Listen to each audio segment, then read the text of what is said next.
Good morning friends, मैं अरविंद गौड़। आज के अपनी सावी नर्सिंग कॉलेज के ऑनलाइन नर्सिंग क्लासेज में आपका स्वागत करता हूं। आज का अपना टॉपिक जो है वह है पाइलोरिक स्टेनोसिस। तो चलो अपन डिस्कस करते हैं पाइलोरिक स्टेनोसिस के बारे में। ठीक है, सबसे पहले आप देखते हैं कि पाइलोरिक स्टेनोसिस होता क्या है, पाइलोरिक स्टेनोसिस क्या होता है। ठीक है, डेफिनेशन पाइलोरिक स्टेनोसिस क्या होता है। ठीक है, तो पाइलोरिक स्टेनोसिस क्या होता है कि ये एक जीआईटी से संबंधित डिसऑर्डर है। ठीक है, यह एक जीआईटी से संबंधित डिसऑर्डर है, मोस्टली डिसऑर्डर है। जीआईटी में कहां पर, स्टमक से। ठीक है, ये एक जीआईटी से संबंधित डिसऑर्डर है, मोस्टली कहां से, स्टमक से संबंधित डिसऑर्डर है। तो इसके अंदर क्या होता है कि अपन डेफिनेशन के रूप में देखें तो इसके अंदर क्या होता है कि नैरोइंग ऑफ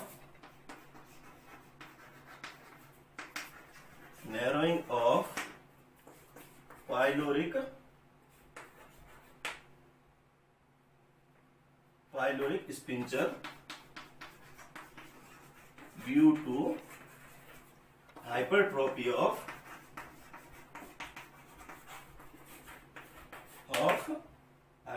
ऑफ मसल्स। ठीक है, तो क्या होता है इसके अंदर, पाइलोरिक स्टेनोसिस के अंदर नैरोइंग, जो पाइलोरिक स्पिंचर होता है, अपने स्टमक का जो एंड होता है पाइलोरिक स्पिंचर, उसके अंदर क्या हो जाता है, हाइपरट्रोफी, मसल्स की क्या हो जाती है, हाइपरट्रोफी। मैं आपको एक बार डायग्राम बना के समझाता हूं। ये समझ लो, ये स्टमक है। ठीक है,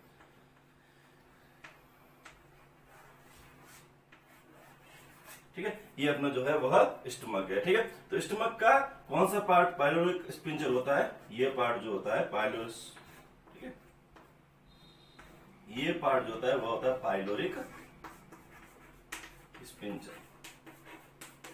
ठीक है, यहां पर जो मसल्स होती है, ठीक है, इस जगह पर पाइलोरिक स्पिंचर के अंदर जो है वह मसल्स होती है, उनके अंदर क्या हो जाता है, हाइपरट्रोफी हो जाता है। हाइपरट्रोफी का मतलब क्या हो जाता है, बढ़ जाता है, अनियमित रूप से, असामान्य रूप से जो मसल्स है वह बढ़ जाती है। ठीक है, असामान्य रूप से मसल जो है वह बढ़ जाती है। ठीक है, मसल्स बढ़ जाएगी असामान्य रूप से, तो जो पाइलोरिक स्पिंचर है वहां से क्या होगा, ब्लॉकेज हो जाएगा। अपन को जो है ब्लॉकेज, मसल देखो, एक अनियमित रूप से, असामान्य रूप से मसल्स जो है पाइलोरिक स्पिंचर के जो नलीनुमा स्ट्रक्चर है, उस ट्यूब नुमा स्ट्रक्चर के अंदर क्या होगा कि मसल्स बढ़ जाएगी, मसल्स का फैलाव ज्यादा होगा, मसल्स अनियमित रूप से बढ़ जाएगी।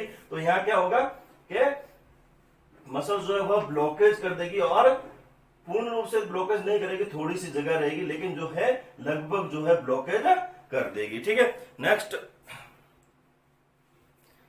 ठीक है, समझ में आया आपको क्या होता है pyloric stenosis, narrowing of pyloric sphincter due to hypertrophy of muscles. ठीक है, किसके अंदर, due to hypertrophy of muscles in stomach या इन पाइलोरिक स्पिंचर। ठीक है, कैसे होगा कि जो पाइलोरिक स्पिंचर वाला पार्ट होता है स्टमक, ये अपना स्टमक है, नॉर्मल, सॉरी एबनॉर्मल स्टमक होगा, स्टमक है। ठीक है, स्टमक का ये कौन सा भाग होता है, फंडस। ठीक है, होता है कि नहीं, ऊपर वाला भाग जो होता है वो फंडस होता है, बीच वाला भाग जो बॉडी होता है, और लास्ट वाला जो होता है इसको अपन बोलते हैं पाइलोरिक स्पिंचर। पाइलोरिक स्पिंचर बोलते हैं कि नहीं बोलते, तो पाइलोरिक स्पिंचर के अंदर जो है जो मसल्स प्रेजेंट होती है, उस मसल्स के अंदर क्या हो जाता है, हाइपरट्रोफी हो जाती है। उन मसल्स के अंदर क्या हो जाता है कि हाइपरट्रोफी अनियमित रूप से बढ़ जाती है मसल्स, और क्या कर देती है, ब्लॉकेज कर देती है। ठीक है, अब चलते हैं अपन नेक्स्ट। इसके कौन सी मसल्स के अंदर जो है पाइलोरिक स्पिंचर की कौन सी मसल्स के अंदर जो है हाइपरट्रोफी होती है। ठीक है,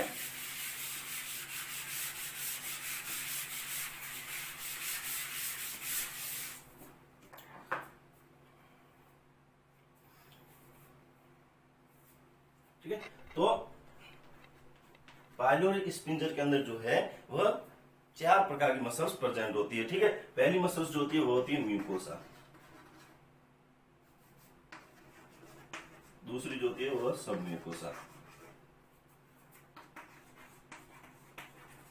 ठीक है, पहली जो होती है वह म्यूकोसा, दूसरी जो होती है सब म्यूकोसा, तीसरी जो होती है वह होती है आपके मस्कुलर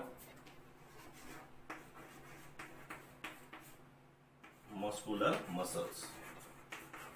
ठीक है, और चौथी जो होती है वो होती है सीरोसा मसल्स। ठीक है, 4 प्रकार की मसल्स प्रेजेंट होती है पाइलोरिक स्पिंचर के अंदर।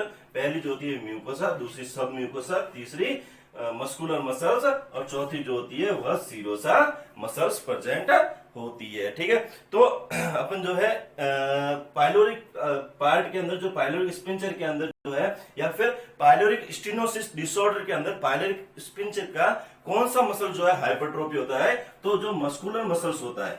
ठीक है, ये मसल्स है मस्कुलर मसल्स, इस मसल्स का क्या हो जाता है, हाइपरट्रोफी हो जाता है।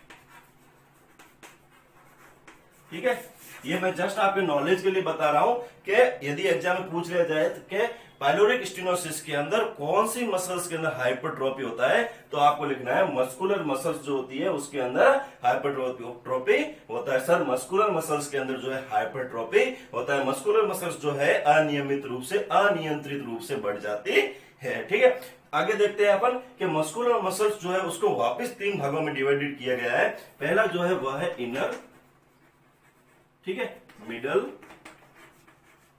और तीसरा जो है वह है outer muscles. Inner muscles, middle muscles और आउटर मसल्स। ठीक है, इनर मसल्स जो होती है वह ऑब्लिक्यू शेप की होती है। ठीक है, इनर मसल्स जो होती है वह होती है ऑब्लिक्यू शेप की। ठीक है, इनर मसल्स जो होती है वो ऑब्लिक्यू शेप की होती है। ठीक है, आउटर मसल्स जो होती है, इनर मसल्स ऑब्लिक्यू शेप की, आउटर मसल्स कौन से शेप की, लॉन्गिट्यूडनल शेप की, लॉन्गिट्यूडनल शेप की। और मिडल मसल्स जो होती है वह होती है सर्कुलर।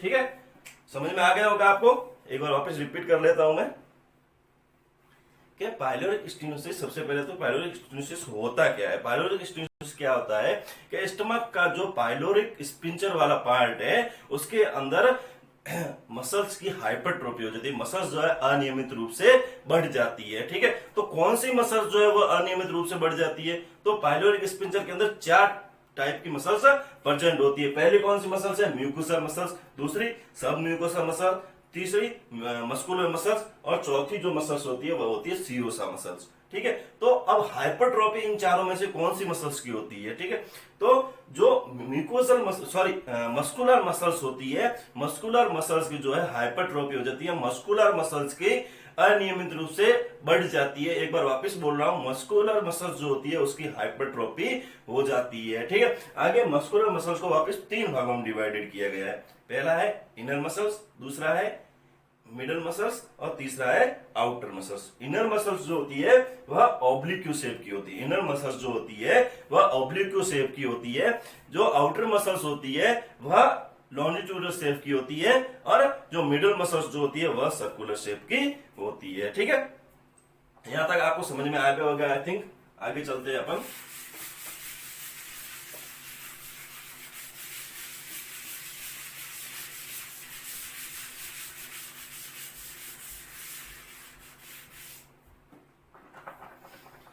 ठीक है, आगे चलते हैं। इसके मोस्ट कुछ पॉइंट्स है, मोस्ट पॉइंट स्टार लगा लेना, 3 स्टार। ठीक है, मोस्ट इंपोर्टेंट पॉइंट भी बोल सकते हैं या फिर इसको कॉज भी बोल सकते हैं। ठीक, वैसे तो पाइलोरिक स्टेनोसिस के एग्जैक्ट कॉज होता है वह अननोन होता है। ठीक है, क्यों होता है पाइलोरिक स्टेनोसिस, इसका एग्जैक्ट कॉज जो होता है वह अननोन कॉज होता है। इसका कोई नॉन कॉज नहीं है, कंफर्म कॉज नहीं है कि इसी कारण जो है पाइलोरिक स्पिंचर पाइलोरिक स्पिंचर के अंदर हाइपरट्रोफी होगी या फिर पाइलोरिक स्टेनोसिस होगा। ठीक है, इसका एग्जैक्ट कॉज कुछ नहीं है, पहला जो है वह अननोन है कॉज। ठीक है, अननोन कॉज, कोई पता नहीं है कि किस कारण से जो है वह यह होता है। लेकिन फिर भी 3 पॉइंट इंपोर्टेंट है, देख लो, उस कंडीशन के अंदर जो है वह पाइलोरिक स्टेनोसिस ज्यादा देखा गया है। ठीक है, पहला पॉइंट क्या है कि एक्सेसिवनेस ऑफ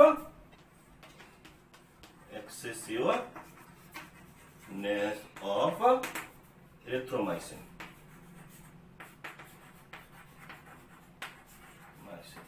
ठीक है, पहला पॉइंट क्या है, एक्सेसिवनेस ऑफ एरिथ्रोमाइसिन। एरिथ्रोमाइसिन आपको पता होगा, एरिथ्रोमाइसिन एक प्रकार का ड्रग होता है।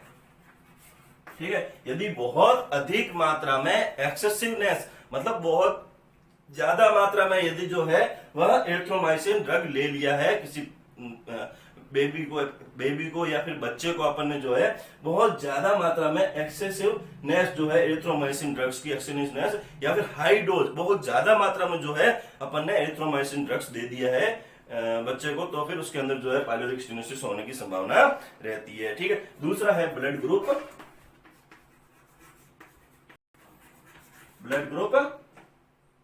बी एंड ओ।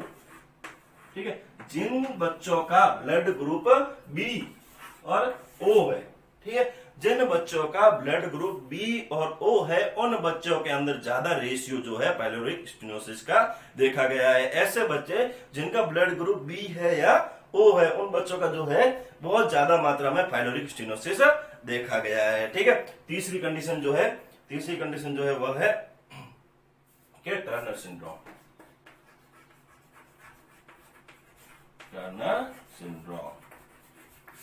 ठीक है, तो तीसरा जो है वह है टर्नर सिंड्रोम। टर्नर सिंड्रोम जो है आपको पता ही है वो टर्नर सिंड्रोम क्या होता है। बच्चों के अंदर जो है, जिन बच्चों के अंदर टर्नर सिंड्रोम पाया जाता है उन बच्चों के अंदर भी पाइलोरिक स्टेनोसिस की कंडीशन ज्यादा देखी गई और ये मैक्सिमम है।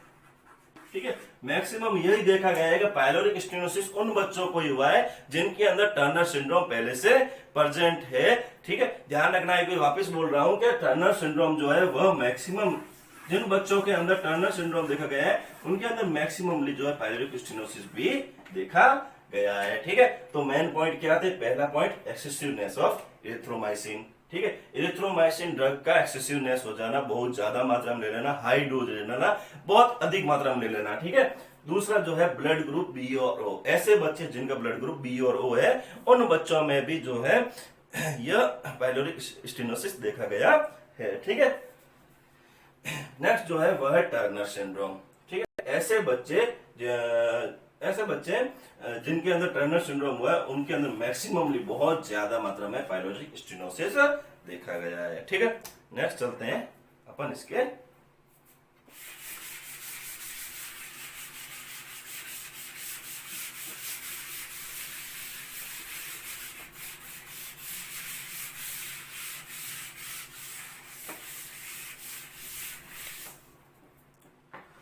नेक्स्ट अपन चलते हैं इसके assessment.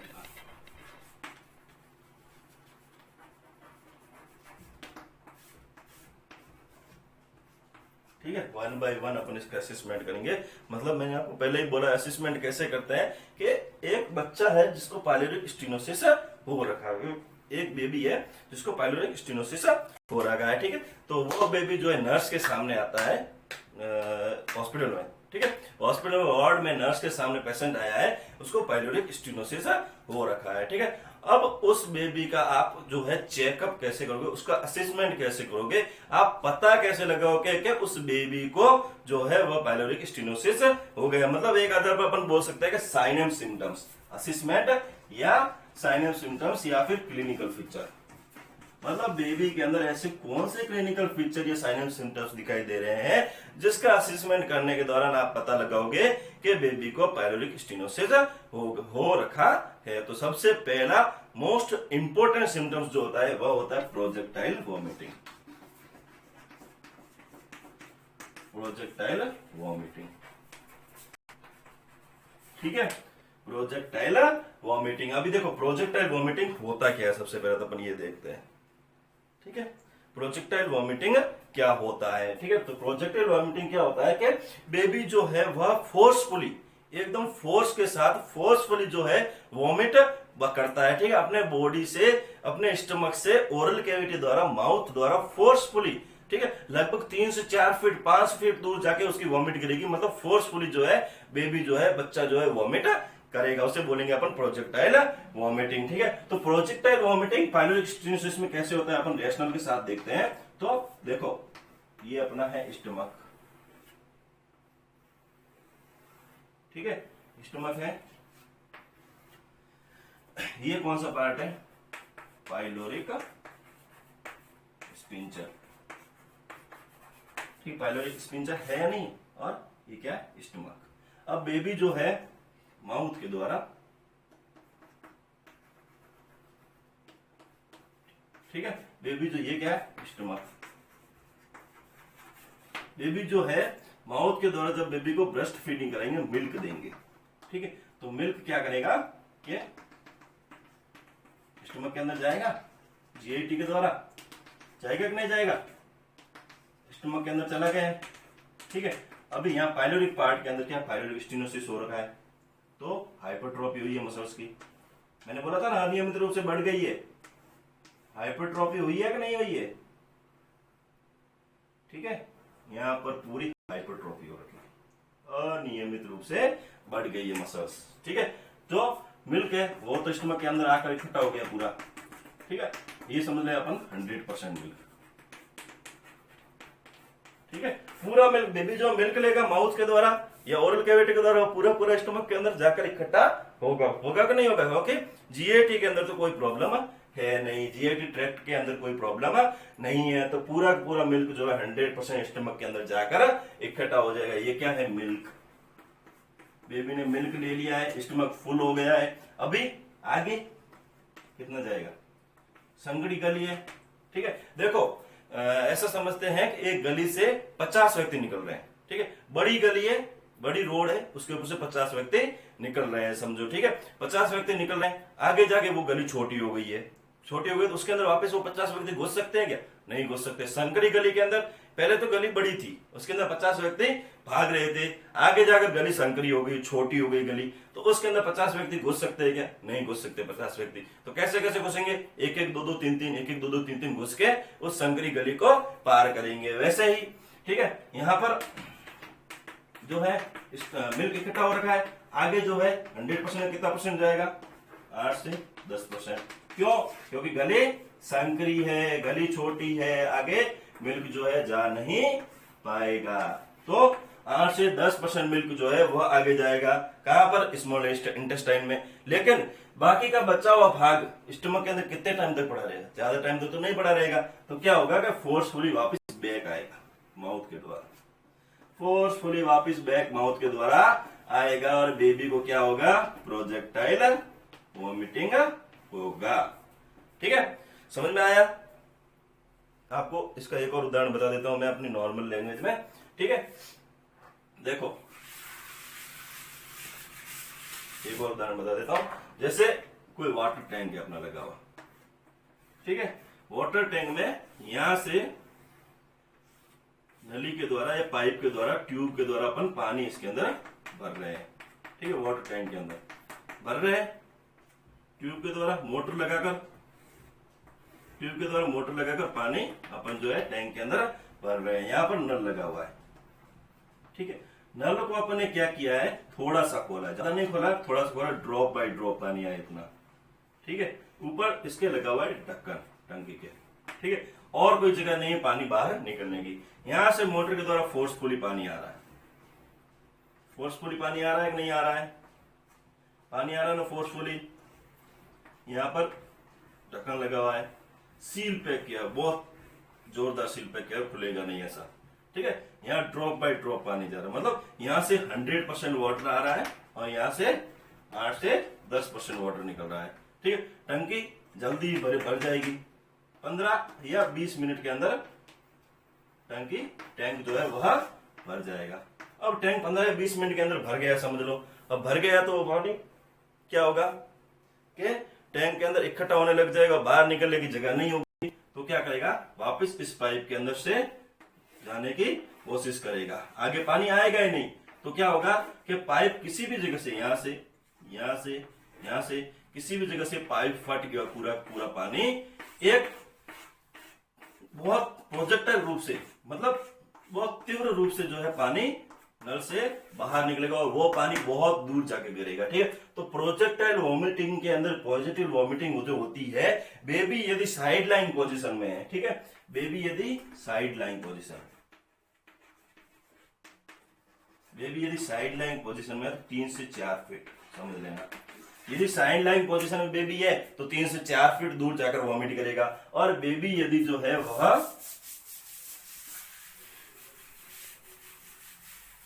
Back line position, back line position में है तो 1 फीट। ठीक है, यदि बेबी बैक लाइन पोजिशन में है तो 1 फीट दूर जाकर वॉमिट गिरेगा, और यदि बेबी साइड लाइन पोजिशन में है तो समझ लो लगभग 3 से 4 फीट दूर जाकर वॉमिट गिरेगा। ठीक है, ये तो हो गया अपना पहला असेसमेंट, पहला सिम्टम प्रोजेक्टाइल वॉमिटिंग। ठीक है, दूसरा अपन असेसमेंट देखते हैं। आई थिंक समझ में आ गया होगा आपको प्रोजेक्टाइल वॉमिटिंग क्या होता है, पहला सिम्टम आपको समझ में आ गया होगा। फिर भी समझ में नहीं आया तो आप व्हाट्सएप ग्रुप में मैसेज करके। ठीक है, पहला असेसमेंट अपन ने क्या किया था, प्रोजेक्टाइल वॉमिटिंग, पहला असेसमेंट अपन ने किया था प्रोजेक्टाइल वॉमिटिंग। दूसरा असेसमेंट क्या है कि जो बेबी है, बेबी के स्टमक जो है स्टमक ऑलिव शेप का हो जाएगा। ठीक है, ऑलिव शेप का मतलब जैतून शेप का ये शेप होता है, ऑलिव शेप। स्टमक इस प्रकार का हो जाएगा। क्यों हो जाएगा, मैंने आपको पहले ही बताया था कि अपनी जो पाइलोरिक स्पिंचर है उसकी मसल्स है, वहां से मस्कुलर मसल्स, उसके अंदर क्या हो रहा था, हाइपरट्रोफी हो रहा था, अनियंत्रित रूप से बढ़ रही थी। तो स्टमक के अंदर जो है बेबी जो भी फ्लूइड लेगा वह क्या होगा, धीरे धीरे भरने लगेगा। आगे तो जा नहीं रहा है ना, संकरी है ना, ठीक है, गली संकरी है, आगे मैंने आपको छोटी गली है तो आगे तो जा नहीं पाएगा, इसके अंदर इकट्ठा होने लगेगा तो बेबी के अंदर अपन को स्टमक फूलने लगेगा, स्टमक डिस्टेंशन दिखाई देगा, स्टमक डिस्टेंशन दिखाई देगा तो बेबी का स्टमक जो है ओलिव शेप का दिखाई देगा अपन को। ठीक है, नेक्स्ट अपन चलते हैं, तो नेक्स्ट इसका असेसमेंट क्या होगा,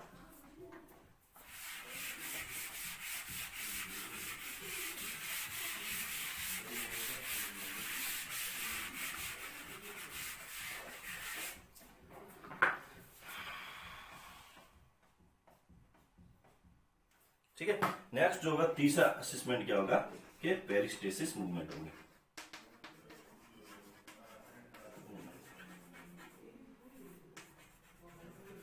ठीक है, बेबी के अंदर, बेबी के स्टमक के अंदर अपन को पेरिस्टेसिस मूवमेंट दिखाई देंगे। पेरिस्टेसिस मूवमेंट क्या होता है कि जब फूड पार्टिकल आगे आगे जाता रहता है तो पीछे की मसल्स का जो होता है वह कॉन्ट्रैक्शन होता है और मसल्स के आगे की तरफ जो है वह रिलैक्सेशन होता है। ठीक है, तो इसके अंदर फूड पार्टिकल आगे जैसे जैसे जाएगा पेरिस्टेसिस मूवमेंट होती रहेगी, लेकिन पेरिस्टेसिस मूवमेंट अपन जो है एबनॉर्मल रूप से दिखाई देगी, नॉर्मल नहीं दिखाई देगी, यह एबनॉर्मल पेरिस्टेसिस मूवमेंट दिखाई देगी अपन को। ठीक है, एबनॉर्मल पेरिस्टेसिस मूवमेंट कैसे दिखाई देगी, लेफ्ट टू राइट। ठीक है, लेफ्ट टू राइट जो है वह पेरिस्टेसिस मूवमेंट अपन को दिखाई देगी। जैसे कि आप देखो इस वीडियो के अंदर दिखाया गया है पेरिस्टेसिस मूवमेंट एक बेबी का, कि कैसे पेरिस्टेसिस मूवमेंट हो रहा है। ठीक है, समझ में आ गया होगा पेरिस्टेसिस मूवमेंट। नेक्स्ट चलते हैं अपन, इसका नेक्स्ट असेसमेंट अपन को क्या दिखाई देगा, तो कुछ नॉर्मल असेसमेंट भी अपन को दिखाई दे सकते हैं, जैसे कि बेबी के अंदर कॉन्स्टिपेशन अपन को दिखाई देगा। कॉन्स्टिपेशन क्यों दिखाई देगा, क्योंकि फ्लूइड आगे जा नहीं रहा है स्मॉल इंटेस्टाइन, लार्ज इंटेस्टाइन के अंदर, तो कॉन्स्टिपेशन स्वाभाविक दिखाई देना। Next weight loss, baby vomit कर रहा है कंटिन्यूस तो वेट लॉस दिखाई देगा। मेटाबॉलिक एल्कलोसिस दिखाई देगा वॉमिटिंग के अंदर, मैंने आपको पहले भी उसको रैशनल के साथ बताया था कि वॉमिट जो है एसिडिक, स्टमक के अंदर एसिडिक एनवायरमेंट है, वॉमिट के साथ एसिडिक एनवायरमेंट बाहर निकल गया तो स्टमक का एनवायरमेंट हो जाएगा एल्कलोसिस। ठीक है, तो आई थिंक आपको समझ में आ गए होंगे असेसमेंट। नेक्स्ट चलते हैं अपन इसके डायग्नोसिस पे, कन्फॉर्मेटिव डायग्नोसिस। ठीक है, कन्फॉर्मेटिव डायग्नोसिस बताऊंगा मैं आपको,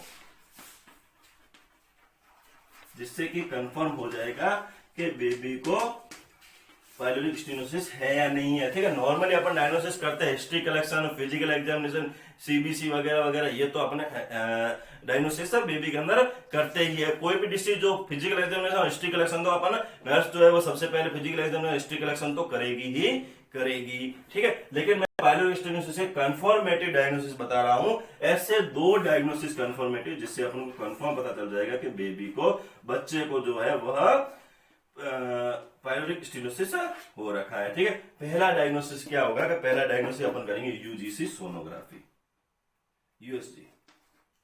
ठीक है, अल्ट्रासोनोग्राफी। ठीक है, अल्ट्रासोनोग्राफी अपन करेंगे तो अपन को पता चल जाएगा बेबी के स्टमक के पाइलोरी पार्ट के अंदर हाइपरट्रॉफी हो रखी है। बेबी के स्टमक के पाइलोरिक स्पिंजर के अंदर जो है हाइपरट्रॉफी हो रखी है, वो अपन को पूरा दिख जाएगा। स्टमक का शेप कौन सा है, ओवली शेप है या नॉर्मल शेप है या फिर क्या क्या डिफॉर्मिटी है, वो सब अपन को यूएसजी सोनोग्राफी के अंदर दिखाई दे जाएगी। ठीक है, नेक्स्ट अपन जो करेंगे दूसरा है, पहला तो यूएसजी सोनोग्राफी अपने किया। पहला अपने क्या किया, यूएसजी सोनोग्राफी, अल्ट्रासोनोग्राफी। ठीक है, दूसरा अपन जो करेंगे वो है बेरियम एक्सरे। ठीक है, इसके अंदर अपन क्या करेंगे, बेबी को जो है ओरली रूप से माउथ से बेरियम, अपन जो है बेरियम एक प्रकार का सॉल्यूशन होता है। ठीक है, बेरियम एक प्रकार का सॉल्यूशन होता है जो बेबी को अपन जो है ओरली रूप से बेबी को देंगे। किसी भी मिल्क या फिर वाटर के साथ अपन जो है बेरियम जो सॉल्यूशन है वो अपन दे सकते हैं बेबी को। बेबी को दे दिया बेरियम सॉल्यूशन। ठीक है, उसके बाद अपन क्या करेंगे, बेबी का एक्सरे परफॉर्म करेंगे। एक्सरे परफॉर्म करेंगे तो देखो फ्लूइड है या फिर कुछ भी है, यहाँ पर हाइपरट्रॉफी हो रखी है, स्टमक के अंदर जाएगा और यहाँ पर आकर इकट्ठा हो जाएगा। ठीक है, बेरियम डाई जो है वो यहाँ पर आकर इकट्ठा हो जाएगी। जब एक्सरे करेंगे तो यहाँ पर अपन को जो है बेरियम सॉल्यूशन जो है वहां पर यहाँ पर इकट्ठा हुआ दिखाई देगा, जो अपन को चमकीला या फिर सुनहरे रूप के अंदर जो है अपन को दिखाई देगा एक्सरे के अंदर, और अपन को पता चल जाएगा पाइलोरिक स्टेनोसिस बेबी का हुआ। ये 2 कंफर्मेटिव टेस्ट अपन पाइलोरिक स्टेनोसिस के लिए करते हैं। पहला यूएसजी सोनोग्राफी, दूसरा बेरियम एक्सरे। ठीक है, नेक्स्ट अपन चलते हैं इसके मैनेजमेंट पे। बेबी के लिए करेंगे वो है बलून एंडोस्कोपी। ठीक है, बलून एंडोस्कोपी में क्या करेंगे, स्टमक है, बेबी के माउथ के द्वारा एंडोस्कोपी इंसर्ट करेंगे और एंडोस्कोपी के आगे का बलून शेप का जो भाग है उसको क्या कर देंगे, अपन बलून को फुलाएंगे। जो मसल की हाइपरट्रॉफी है वो हाइपरट्रॉफी कम हो जाएगी और बेबी ने जो भी फूड लिया है वह फूड जो है आगे पास आउट स्मॉल इंटेस्टाइन में हो जाएगा। ठीक है, नेक्स्ट अपन जो है करते हैं इसके अंदर मैनेजमेंट, वो है सर्जिकल मैनेजमेंट। ठीक है, और तीसरे नंबर पर सर्जिकल मैनेजमेंट, सर्जरी कर सकते हैं अपन, वो है पाइलोरेक्टोमी। ठीक है, यदि बेबी को बहुत ज्यादा रूम में पाइलोरिक स्पिंजर पे बहुत ज्यादा मसल्स की हाइपरट्रॉफी हो रखी है जो बाकी मेडिकल मैनेजमेंट से ठीक नहीं हो सकती, उसके लिए अपन सर्जिकल मैनेजमेंट करेंगे, पाइलोरेक्टोमी। ठीक है, यह सर्जरी के द्वारा परफॉर्म की जाती है। सर्जन जो है इसको परफॉर्म करता है और इसके अंदर क्या होगा कि जो मसल्स है हाइपरट्रॉफी हो रखी मसल्स की, उन मसल्स को जो है सर्जरी के द्वारा जो है रिमूव कर दिया जाएगा। ठीक है, उसके बाद अपन चलते हैं इसका नर्सिंग मैनेजमेंट। मेडिकल मैनेजमेंट समझ में आ गया होगा। 3 प्रकार का मेडिकल मैनेजमेंट था। पहला क्या देते थे अपन, एट्रोपिन दे रहे थे। दूसरे के अंदर क्या कर रहे थे अपन, बेबी के स्टमक के अंदर जो है बलून एंडोस्कोपी इंसर्ट करके बलून से जो है अपन वॉमिटिंग को प्रिवेंट कर रहे थे। तीसरा क्या कर रहे थे अपन, पाइलोरेक्टोमी। ठीक है, जो मसल्स है हाइपरट्रॉफी हो रही है उनको रिमूव कर रहे थे सर्जिकल रूप से। ठीक है, उसके बाद चलते हैं अपन नर्सिंग मैनेजमेंट। ठीक है, नर्सिंग मैनेजमेंट पहला क्या है, प्री ऑपरेटिव और दूसरा मैनेजमेंट जो है वो है पोस्ट ऑपरेटिव। ठीक है, तो इसके अंदर सबसे पहले तो अपन देखेंगे प्री ऑपरेटिव में क्या क्या बातों का ध्यान रखना मैं आपको बता देता हूं। ठीक है, पहला तो क्या रखना है, बेबी को एनबीएम रखना है, नो बाय माउथ। बेबी को मुंह के द्वारा ऑरल रूप से सर्जरी के बिफोर 9 आवर 8 to 9 आवर जो है एनबीएम रखना है। नो बाय माउथ, माउथ के द्वारा कुछ भी नहीं देना है। दूसरा क्या करना है, गैस्ट्रिक लेवरेज करना है अपन को। तीसरा क्या क्या, एनजी ट्यूब इंसर्ट करके बेबी का स्टमक इरिगेशन करना है। स्टमक के अंदर फ्लूइड तो इकट्ठा हो रखा होगा क्योंकि आगे नहीं जा रहा है, बेबी स्टूल पास आउट नहीं कर पाएगा, तो अपन क्या करेंगे, एनजी ट्यूब द्वारा स्टमक का इरिगेशन करेंगे। और चौथा, बेबी को डिहाइड्रेशन से प्रिवेंट करेंगे। ठीक है, अपन जो है पूरा फ्लूइड स्टमक से एनजी ट्यूब के द्वारा बाहर तो निकाल रहे हैं, लेकिन अपन को पता नहीं बेबी को डिहाइड्रेशन हो रखा है या नहीं हो रखा है। बेबी को डिहाइड्रेशन हो जाए तो उस डिहाइड्रेशन प्रिवेंट करेंगे किसके द्वारा, आईवी फ्लूइड के द्वारा। ठीक है, नेक्स्ट अपन देखते हैं कि पोस्ट ऑपरेटिव, सर्जरी के बाद। ठीक है, यदि सर्जरी हो रखी है तो सर्जरी के बाद नर्सिंग क्या मैनेजमेंट करेगी, वह पोस्ट ऑपरेटिव मैनेजमेंट। सबसे पहला तो हाँ, प्रत्येक सर्जरी के बाद यही देखना है कि आईओ चार्ट मेंटेन करना, इनटेक आउटपुट चार्ट, बेबी ने कितना इनटेक किया है, कितना आउटपुट किया है, वो चार्ट मेंटेन करना। दूसरा, ठीक है, दूसरा बेबी का बॉवेल साउंड प्रेजेंट है या नहीं है, बॉवेल साउंड देखना है प्रेजेंट है या नहीं है। ठीक है, यदि 24 आवर तक बॉवेल साउंड अपन को नहीं दिखाई दे, लास्ट 24 आवर तक भी, तो अपन को जो है सर्जन को इन्फॉर्म या फिजिशियन को इन्फॉर्म करना है। तीसरा, आईवी फ्लूइड स्टार्ट करनी इमीडिएट। ठीक है, सर्जरी के बाद इमीडिएटली ओरली रूप से कुछ भी नहीं देना है। कितने आवर तक, 18 to 24 आवर तक ओरली कुछ भी नहीं देना, ओरली सब कुछ बंद करना है 18 to 24 आवर तक, और आईवी फ्लूइड स्टार्ट करना है। ठीक है, ये तो जो था वह था आपके pyloric stenosis. Thank you friends. यदि आपको कोई डाउट है तो इवनिंग में 5 to 7 व्हाट्सएप पर सावे इंस्टीट्यूट का ग्रुप ओपन रहेगा। आपको कोई कुछ भी डाउट हो तो पूछ सकते हो।